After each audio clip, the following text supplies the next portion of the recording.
kalinisan dito, unang-una, pinagbabawal namin dito sa lalo sa taas dito ng Aloha po sa pag-aalis ng mga pagtataga o pamumutol ng mga kahoy. Dahil yung nga kapag nawala na yung mga puno sa taas, ibig sabihin nun ay ito ay guguho at magiging hindi maganda yung pagdaloy ng tubig na malinis mula dito sa falls na ito. At dito nga, ilang beses na rin kami rito nagtanim ng mga iba't ibang uri ng mga puno.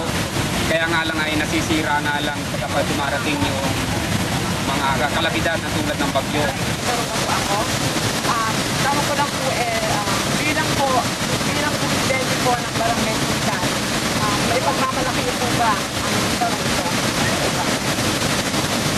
Dito kasi sa Northern Nueva Ecija, ito yung isang naipagmamalaki dito sa bayan ng Karangnan na bagaman hindi gano'n nakatutulong ng pansin ng lokal na pamahala.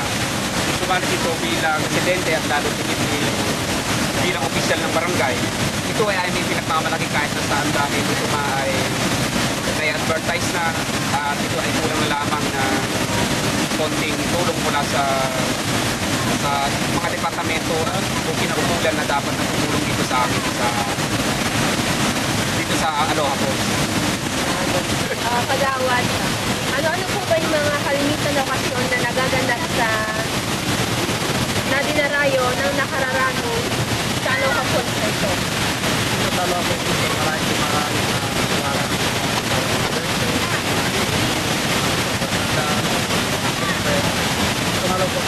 lalong-lalo natin bawat summer, kailangan natin mga nila. Ang Kagawad, Bayani, tanong ko lang po yung mga tao po na pupunta rin po na nag-arawin dito bilang maraming kagandahan na ito. May sisigilan po ba yung mga sumarayo dito? Ano yung lang po nila? Ang kalikasan po nila? Pwede na. Dito, yung mga dumarayo nito, okay naman sila dahil kalimitan. Hindi naman sila yung kasi sa layo ng lugar, kalimitan yung jamming nila dito. Yung pagpapasaya ay may mga kontrol naman. Saka dito naman sa kapaligiran ng Aloha, wala namang silang sinisira kundi bago sa nagiging maganda pa nga lalo. Higit yung mga dumarayo, nililinis nila yung mga dahil tinatayo ng mga tent pagka nag-overnight sila dito. Ano baga po pinapagalat po pa? Salamat po. Para sa inyo naman pong Kagawad Dominador, tanong ko lang po nung sa taas ng Aloha Falls na yan, may karugtong po ba tanong na yan na kung saan pwede rin pong paliguan ng ibang mga punta po rito? Meron. Sa taas na yan, dalawa. Dahil special yung talaga yung minta. Maraming mga akyat kung dahil kakagyan mo, parang tumitog yan. Kagawad, sa tuwing tag-araw po, hindi po ba natutuyo ang talong dito? Ang talong ito, tagulan mo ng tagaraw, kahit na ito tuloy-tuloy ang dali na tubig. Kaya ito nga, dahil ito sinanaya, dahil na tuloy-tuloy yung tubig. Hindi natutuyan niya. So, kung bagay mga darating na bagyo, bumabaha ba ito o may mga masamang epekto po ba ito sa mga tao dito sa barangay na ito? Sa tanong mo, halimbawa yung may epekto na yan. Ito yan dahil natural ba halimbawa ito naman na ito. Naabaw yan. Pero yan, wala na may epekto sa barangay sa pagkar malong naman ito. Doon po napupunta yung tubig sa ilog. Ito ang pinakahuli kong katanong ng Kagawad, Bayani. May mga plano na po ba kayo o may mga plano ba po ba kayo na gagawin o yung sa kasataran sa lalo pang pagpapaganda ng dalaw dito? Noong kasi 1997, kasama rin ako sa barangay planning team. Ito ay naikulit na namin bilang plano dito sa Aloha Falls. At ito ay unang-una, ipagpapagawa ng daan patungo rito sa tabi ng Kapulinawan River. Ito ay nakaplano na noon sa barangay planning team.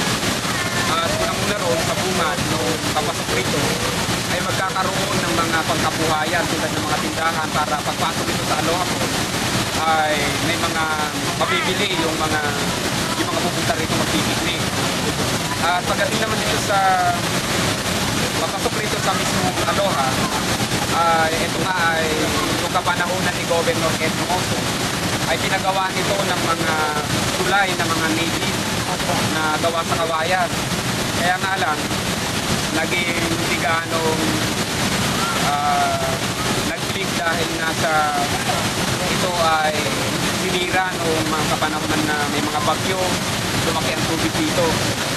At sa mga pananaw namin bilang barangay official, talagang ito ay sa aming mga plano, ito ay pinapangarap namin ma-develop sapagkat ito nga ay isa sa maipagmamalaki ng buong Nueva Ecija kung ito ay mapag-uukulan ng pansin ng ating gobyerno.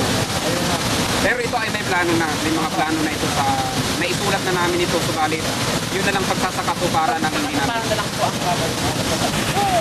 Maraming salamat po kagawad bayan Kalapit kagawad Ginalong Fernandez sa inyong pakikipagkaisa po saan para po may sakatuparan ng aming layunin sa pagpunta sa lugar na ito.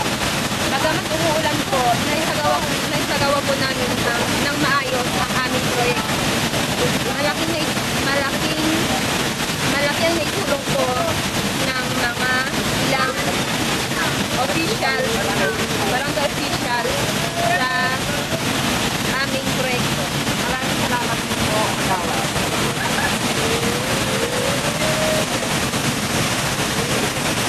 Tapos ayun na, Nagwawakas ang documentary stage na ito at isa lang po patuloy nito na dapat po natin iparatilihin ang ating kasayaman tulad ng Aloha Post na ito na matatagpuan sa Barangay Official Saranglan Nueva Ecija. At ito po ang bumubuo ng samahan ng puso ito. Ito po matutungkayan o malalaman ang kanilang mga naging karanasan o reaksyon. Maraming salamat. Marina! Ako si Nestor Kemba. Malayo, pero okay naman kasi exciting. Pero the best to, subukan nyo din. Matubal po ang daan. Matisa yung mga damit ko. Sumarin kami dito, sulit na rin yung bawat namin dahil maganda naman yung falls, di ba? Dito dahil tubig. Wala. kahit po malayo ito, dahil naman po marami kami, masaya rin po kami nakarating dito. Para pong extra challenge, grabe. Sobrang saya po. Okay lang po kahit mahirap maglakad. Kasi maganda naman. Marami kami napagdaanan tulad ng muntik na kami mapasama sa tubig, sa akyat sa bundok at sa baba. Saka yung mga bato-bato.